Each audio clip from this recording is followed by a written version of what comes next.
கதரேனருடைய நாடு. பின்பு கலிலேயாவுக்கு எதிரான கதரேனருடைய நாட்டில் சேர்ந்தார்கள்.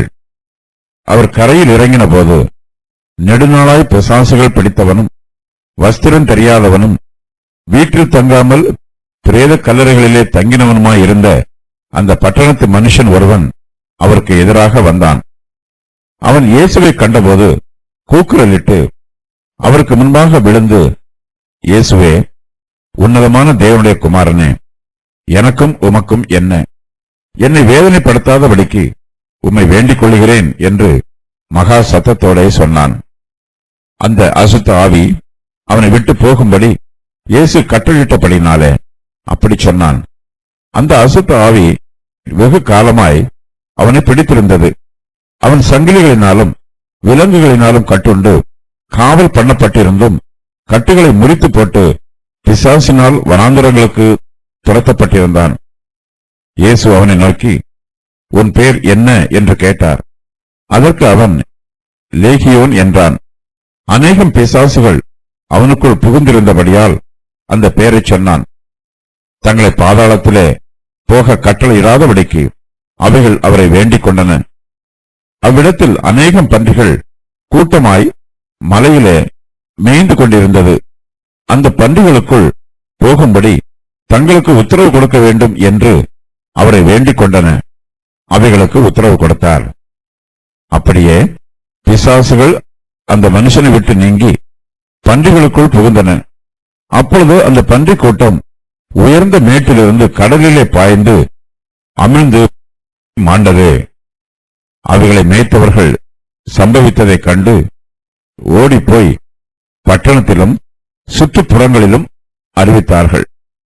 அப்பொழுது சம்பவித்ததை பார்க்கும்படி ஜனங்கள் புறப்பட்டு இயேசுவினிடத்தில் வந்து, பிசாசுகள் விட்டு போன மனுஷன் வஸ்திரம் தரித்து இயேசுவின் பாதத்தருகே உட்கார்ந்து புத்தி தெளிந்திருக்கிறதைக் கண்டு பயந்தார்கள்.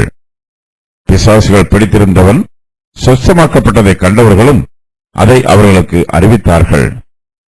அப்பொழுது கதரேனருடைய சுற்றுப்புறத்தில் உள்ள திரளான ஜனங்கள் எல்லாரும் மிகவும் பயமடைந்தபடினாலே தங்களை விட்டு போகும்படி அவரை வேண்டிக் கொண்டார்கள். அந்தபடி அவர் படவில் ஏறி திரும்பி போனார்.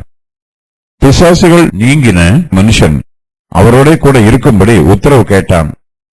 இயேசு அவனை நோக்கி, நீ உன் வீட்டுக்கு திரும்பி போய் தேவன் உனக்கு செய்தவைகளையெல்லாம் அறிவி என்று சொல்லி அவனை அனுப்பிவிட்டார். அந்தபடி அவன் போய் இயேசு தனக்கு செய்தவைகளையெல்லாம் பட்டணத்தில் எங்கும் பிரசித்தப்படுத்தினான்.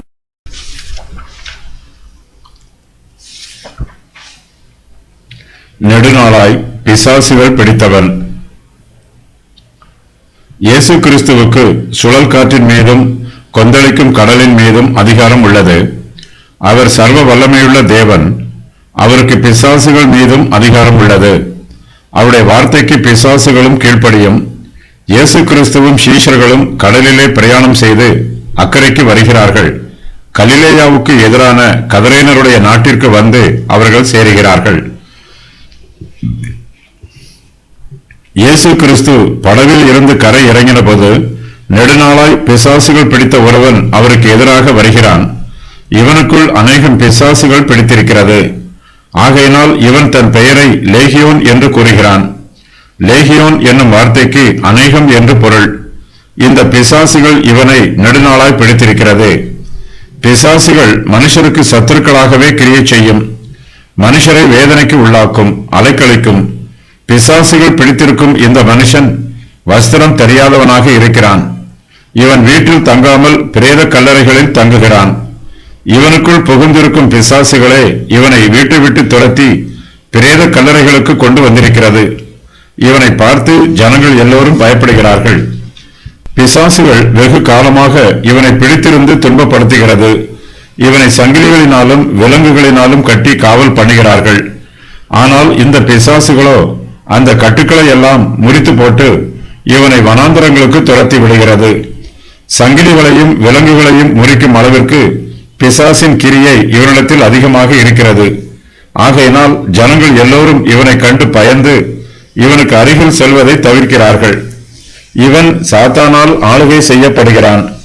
ஆகையினால் இவனுடைய ஜீவியத்தில் ஒழுங்குமுறை எதுவும் இல்லாமல் எல்லாம் முறைகேடாக நடைபெறுகிறது. இயேசு கிறிஸ்துவின் ஆளுகைக்கு உட்பட்டிருப்போர் ஒழுங்குமுறையுடன் ஜீவிப்பார்கள். தேவனுடைய அன்பு அவர்களை ஆளுகை செய்யும். தேவனுடைய அன்பினால் தேவ பிள்ளைகள் வழிநடத்தப்படுவார்கள். ஆனால் பிசாசு பிடித்தவர்களோ பிசாசினால் வழிநடத்தப்படுகிறார்கள். பிசாசுகள் அவர்களை வனாந்திரத்திற்கு துரத்திவிடும். இப்படிப்பட்ட மனுஷன் இயேசு கிறிஸ்துவுக்கு எதிராக வருகிறான். இவன் இயேசுவை கண்டபோது கூக்குரலிடுகிறான். அவருக்கு முன்பாக விழுகிறான். இயேசுவே உன்னதமான தேவனுடைய குமாரனே என்று இயேசு கிறிஸ்துவின் தெய்வத்துவத்தை அங்கீகரிக்கிறான். இயேசு கிறிஸ்து மெய்யாகவே உன்னதமானவர், ஆனால் பிசாசுக்கு விரோதமானவர். இயேசு கிறிஸ்து ஒருபோதும் பிசாசுகளோடு சம்பந்தம் வைத்துக் கொள்வதில்லை. பிசாசுகளும் இயேசுவோடு சம்பந்தம் வைத்துக் கொள்ள விரும்பாது. ஆகையினால் அந்த மனுஷனுக்குள் இருக்கும் பிசாசு இயேசுவை நோக்கி எனக்கும் உமக்கும் என்ன என்று கேட்கிறது. பிசாசுகள் ஒருபோதும் இயேசுவுக்கு ஊழியம் செய்யாது. அதே வேளையில் அவை இயேசுவிடம் இருந்து தெய்வீக ஆசீர்வாதம் எதையும் பெற்றுக்கொள்ளவும் விரும்பாது. ஆனால் அவை தேவனுடைய கோபாக்கினைக்கும் வல்லமைக்கும் பயப்படும். ஆகையினால் அந்த பிசாசுகள் இயேசுவிடம் என்னை வேதனைப்படுத்தாதபடிக்கு உம்மை வேண்டிக் கொள்கிறேன் என்று மகா சத்தத்தோடே சொல்கிறது. என்னை ரட்சியும் என்று அவை சொல்லவில்லை. அதற்கு பதிலாக என்னை வேதனைப்படுத்தாதேயும் என்றுதான் சொல்கிறது. பிசாசு பிடித்த மனிதன் தன் சுய நினைவோடு இந்த வார்த்தைகளை பேசவில்லை. அவனுக்குள் புகுந்திருக்கும் பிசாசுகளே இந்த வார்த்தைகளை பேசுகிறது. பிசாசுகளுக்கு பரலோகத்திற்கு போகும் வாஞ்சையும் இல்லை. அவை நரகத்திற்கு உரியவை. பிசாசுகள் நரகத்தில் இருந்தாலும் வேதனை இல்லாமல் இருக்க வேண்டும் என்று விரும்புகின்றன. நரகம் வேதனை மிகுந்த இடம். நரகத்திற்கு நியமிக்கப்பட்டிருக்கிறவர்கள் வேதனையை அனுபவித்தே ஆக வேண்டும். பரலோகம் மாத்திரமே பரிசுத்தமும் அன்பும் நிறைந்த இடம். பரலோகத்தில் பிசாசுகளுக்கு இடமில்லை. பிசாசுகள் நம்முடைய கர்த்தராகிய இயேசு கிறிஸ்துவின் வல்லமைக்கும் அதிகாரத்திற்கும் கட்டளைக்கும் கீழ்ப்படியும். இயேசு கிறிஸ்துவின் சர்வ வல்லமை பிசாசுகளுக்கும் தெரியும். தங்களை பாதாளத்தில் அனுப்புவதற்கு இயேசு கிறிஸ்துவுக்கு அதிகாரம் உண்டு என்பதையும் பிசாசுகள் அறிந்து வைத்திருக்கிறது. ஆகையினால் அந்த பிசாசுகள் இயேசுவிடம் தங்களை பாதாளத்தில் போக கட்டளையிடாதபடிக்கு அவரை வேண்டிக் கொள்கின்றன. கர்த்தருடைய பிள்ளைகளாகிய நம்மை நம்முடைய ஆண்டவராகிய இயேசு கிறிஸ்து பாதுகாக்கிறார், பராமரிக்கிறார். சத்துருவின் அந்தகார கிரியைகளில் இருந்து நம்மை தம்முடைய இரத்தத்தினால் வேலியடைத்து பாதுகாக்கிறார். அந்தகாரத்தின் வல்லமைகளும் அதிகாரமும் இயேசு கிறிஸ்துவுக்கு கட்டுப்பட்டவை. இயேசுவுக்கு முன்பாக பிசாசின் கிரியைகள் எதுவும் செயல்படாமல் அதமாகும். தமக்கு பிரியமான இடங்களுக்கு பிசாசுகளை அனுப்பும் அதிகாரமும் வல்லமையும் இயேசுவுக்கு உண்டு. அப்படிப்பட்ட இயேசு கிறிஸ்து நம்முடைய கர்த்தராகவும் ஆண்டவராகவும் இருப்பது நமக்கு கிடைத்திருக்கும் பெரிய சிலாக்கியமாகும். கதரேனருடைய ஜனங்கள். பிசாசுகள் மனுஷருக்கு தீங்கு செய்வதில் பிரியமாய் இருக்கும். தாங்கள் பிடித்திருக்கும் மனுஷனை விட்டு வெளியேற வேண்டிய வேளை வந்துவிட்டது என்பதை பிசாசுகள் அறிந்து கொள்கின்றன. இயேசு கிறிஸ்துவின் கட்டளைக்கு கீழ்ப்படிந்து தாங்கள் பிடித்திருக்கும் மனுஷனை விட்டு வெளியே போகும்போது தங்களை வேதனைப்படுத்தாதபடிக்கும் தங்களை பாதாளத்தில் போக கட்டளையிடாதபடிக்கும் பிசாசுகள் இயேசுவை வேண்டிக் கொள்கின்றன. அவ்விடத்தில் அநேகம் பன்றிகள் கூட்டமாய் மலையிலே மேய்ந்து கொண்டிருக்கிறது. மனுஷனை விட்டு வெளியேறும் போது அந்த பன்றிகளுக்குள் போய் அவைகளையாவது அலைக்கழிக்க வேண்டும் என்று பிசாசுகள் விரும்புகின்றன. தங்கள் விருப்பத்தை இயேசுவிடம் தெரிவிக்கும் வண்ணமாக அந்த பன்றிகளுக்குள் போகும்படி தங்களுக்கு உத்தரவு கொடுக்க வேண்டும் என்று பிசாசுகள் இயேசுவை வேண்டிக் கொள்கின்றன. இயேசுவும் அவைகளுக்கு உத்தரவு கொடுக்கிறார். பிசாசுகளால் தாங்கள் பிடித்திருக்கும் மனுஷனை அழிக்க முடியவில்லை. மனுஷனை அழிக்க முடியாவிட்டாலும் பன்றிகளையாவது அழிக்க வேண்டும் என்பது பிசாசுகளின் எண்ணம். மனுஷனுடைய சரீரத்தை பிசாசினால் அழிக்க முடியவில்லை என்றால் அவன் மனுஷனுடைய ஆஸ்திகளை அழிப்பதற்கு முயற்சி செய்வான். தன்னுடைய ஆஸ்தி அழியும் போது மனுஷன் பல சமயங்களில் இயேசு கிறிஸ்துவை விட்டு பின்வாங்கி போய்விடுவான். பிசாசு நம்முடைய ஆஸ்திகளை அழிப்பது அவனுடைய தந்திரமான கிரியை. பன்றிகளுக்குள் போகும்படி இயேசு கிறிஸ்து பிசாசுகளுக்கு உத்தரவு கொடுக்கிறார். அப்படியே பிசாசுகள் அந்த மனுஷனை விட்டு நீங்கி பன்றிகளுக்குள் புகுகின்றன. உடனே அந்த பன்றி கூட்டம் பிசாசுகளினால் அலைக்கழிக்கப்படுகிறது. அவை உயர்ந்த மேட்டில் இருந்து கடலிலே பாய்ந்து அமிழ்ந்து மாண்டு போயிற்று. ஒரு மனுஷனுடைய ஆத்மாவில் இருந்து பிசாசின் வல்லமை முறிக்கப்படும் போது அந்த ஆத்மா குணமடையும், மறுபடியும் தன்னுடைய தெளிவான நிலைமைக்கு திரும்பி வரும். பிசாசுகள் விட்டு போன மனுஷன் வஸ்திரம் தரித்து இயேசுவின் பாதத்தருகே உட்கார்ந்திருக்கிறான். அவனுடைய புத்தி தெளிந்திருக்கிறது. பிசாசுகள் அவனை பிடித்திருந்த போது அவனை சங்கிலிகளினாலும் விலங்குகளினாலும் கட்டி போட முடியவில்லை. அப்போது அவன் தன் கட்டுகளை முறித்து போட்டு இயேசுவுக்கு முன்பாக ஓடி வந்தான். ஆனால் இப்போதோ அவன் இயேசுவின் பாதத்தருகே உட்கார்ந்திருக்கிறான். இயேசு கிறிஸ்து நம்மை ஆளுகை செய்ய வேண்டும். நம்முடைய ஆவி, ஆத்மா, சரீரத்தை தேவனே ஆட்கொள்ள வேண்டும். அப்போது நமது ஆவியும் ஆத்மாவும் சரீரமும் நமக்கு ஆசீர்வாதமாக இருக்கும். தெளிந்த சிந்தனையோடும் தெளிந்த புத்தியோடும் இவற்றை ஆளுகை செய்யும் சிலாக்கியம் நமக்கு கிட்டும். தேவனுக்கு பதிலாக சாத்தான் நம்மை ஆளுகை செய்தால் அவன் நம்முடைய சந்தோஷத்தை முறித்து போடுவான். நமது ஆவியும் ஆத்மாவும் சரீரமும் நமக்கு கட்டுப்பட்டிராமல் பிசாசுக்கு கட்டுப்பட்டிருக்கும். ஆகையினால் நாம் கிறிஸ்துவுக்கு அடிமைகளாக இருக்கும் போதுதான் நமக்கு மெய்யான சுயாதீனம் கிடைக்கிறது. பன்றிகளை மேய்த்தவர்கள் பன்றிகளுக்கு சம்பவித்ததை கண்டு ஓடிப்போய் பட்டணத்திலும் சுற்றுப்புறங்களிலும் அறிவிக்கிறார்கள். பிசாசுகள் பிடித்திருந்தவன் சொஸ்தமாக்கப்பட்டதை கண்டவர்களும் அதை அவர்களுக்கு அறிவிக்கிறார்கள். பிரேத கல்லறைகளில் நடைபெற்ற இந்த சம்பவம் பட்டணத்திலும் சுற்றுப்புறங்களிலும் பிரசித்தமாயிற்று. இயேசு கிறிஸ்து பிசாசுகள் பிடித்திருந்தவனை சொஸ்தமாக்கிய சம்பவத்தை விட பன்றிகள் உயர்ந்த மேட்டில் இருந்து கடலிலே பாய்ந்து அமிழ்ந்து மாண்ட சம்பவம் ஜனங்கள் மத்தியில் பிரசித்தமாயிற்று. இயேசு கிறிஸ்துவினால் பிசாசுகளை அழிக்க முடியவில்லை என்றும் அவற்றை அழிப்பதற்கு பதிலாக இயேசு கிறிஸ்து அசுத்த ஆவிகளை அந்த பன்றிகளுக்குள் அனுப்பிவிட்டார் என்றும் ஜனங்கள் தவறுதலாக நினைக்கிறார்கள். சம்பவித்ததை பார்க்கும்படி ஜனங்கள் புறப்பட்டு இயேசுவினிடத்தில் வருகிறார்கள். அங்கு பிசாசுகள் விட்டுப்போன மனுஷன் வஸ்திரம் தரித்து இயேசுவின் பாதத்தருகே உட்கார்ந்து புத்தி தெளிந்திருக்கிறதை கண்டு பயப்படுகிறார்கள். ஜனங்கள் எல்லோருக்கும் மிகுந்த பயம் உண்டாயிற்று. பிசாசுகள் பிடித்திருந்தவன் சொஸ்தமாக்கப்பட்டதை கண்டு சந்தோஷப்படுவதற்கு பதிலாக தங்களுடைய பன்றி கூட்டம் கடலிலே பாய்ந்து அமிழ்ந்து மாண்டு போனதை கண்டு பயப்படுகிறார்கள். இது தங்களுக்கு பேரிழப்பு என்று நினைக்கிறார்கள். தங்கள் ஊரில் உள்ள ஒரு மனுஷன் சொஸ்தமாக்கப்பட்டதை விட இவர்களுக்கு தங்கள் பன்றிகளே முக்கியமானதாக தெரிகிறது. மிகவும் பயமடைந்து இயேசு கிறிஸ்துவிடம் அவர் தங்களை விட்டு போகும்படி வேண்டிக் கொள்கிறார்கள். தங்களுடைய பாவங்களை விட்டுவிட்டு மனம் திரும்பி இயேசு கிறிஸ்துவிடம் வருவதற்கு யாரும் பயப்பட வேண்டிய அவசியம் இல்லை. நம்முடைய ஜீவியத்தை இயேசு கிறிஸ்துவிடம் பயப்படாமல் ஒப்புக் கொடுக்கலாம். கதரேனருடைய நாட்டில் உள்ள ஜனங்கள் இயேசுவை பார்த்து தேவையில்லாமல் பயப்படுகிறார்கள். இயேசு தங்களை விட்டு போக வேண்டும் என்று அவர்களிடம் விண்ணப்பம் பண்ணுகிறார்கள். இயேசு கிறிஸ்துவோ அவர்களுடைய வேண்டுதலின்படியே படகில் ஏறி கதரேனருடைய நாட்டை விட்டு திரும்பி போய்விடுகிறார். பன்றிகளை போன்ற அசுத்தத்தின் மீது தங்கள் பிரியத்தை வைத்திருக்கிறவர்கள் இயேசு கிறிஸ்துவை நேசிக்க மாட்டார்கள். பன்றியை போன்ற அசுத்தமே போதும் என்று நினைக்கிறவர்கள் தங்கள் ஜீவியத்தில் இயேசு கிறிஸ்துவையும் அவர் மூலமாக தங்களுக்கு கிடைக்கும் நம்பிக்கையையும் இழந்து போய்விடுவார்கள். லேகியோன் என்றால் 6000 என்று பொருள். பிசாசுகள் ஒரு மனுஷனுக்குள் புகுந்து கொள்ளும் போது அவற்றுக்கு அதிகமான இடவசதி தேவைப்படாது. அவ்விடத்தில் அநேகம் பன்றிகள் கூட்டமாய் மலையிலே மேய்ந்து கொண்டிருந்தது. பன்றியின் மாம்சம் புசிப்பதற்கு தடை பண்ணப்பட்டிருந்தது. ஆனால் இஸ்ரவேல் ஜனங்களோ இந்த பிரமாணத்தை மீறிவிட்டார்கள். பலிகளிலும் பன்றிகளை பயன்படுத்தினார்கள். பன்றிகள் அசுத்த மிருகங்களாக கூறப்பட்டிருக்கிறது. பிசாசுகள் பன்றிகளுக்குள் புகுந்தன. பிசாசுகள் ஒரு சரீரத்தில் இருந்து இன்னொரு சரீரத்திற்கு தங்களுடைய சொந்த விருப்பத்தின்படி போகக்கூடியவை. அவற்றை நாம் அதட்டி அடக்கி துரத்த வேண்டும். பன்றிகளை மேய்ப்பது மிகவும் தாழ்மையான வேலை.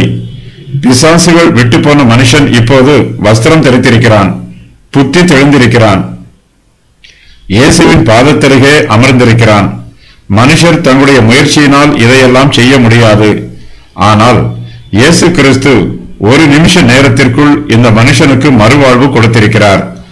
இந்த மனுஷன் இதுவரையிலும் புத்தி தெளிவில்லாதவனாக இருந்தான்.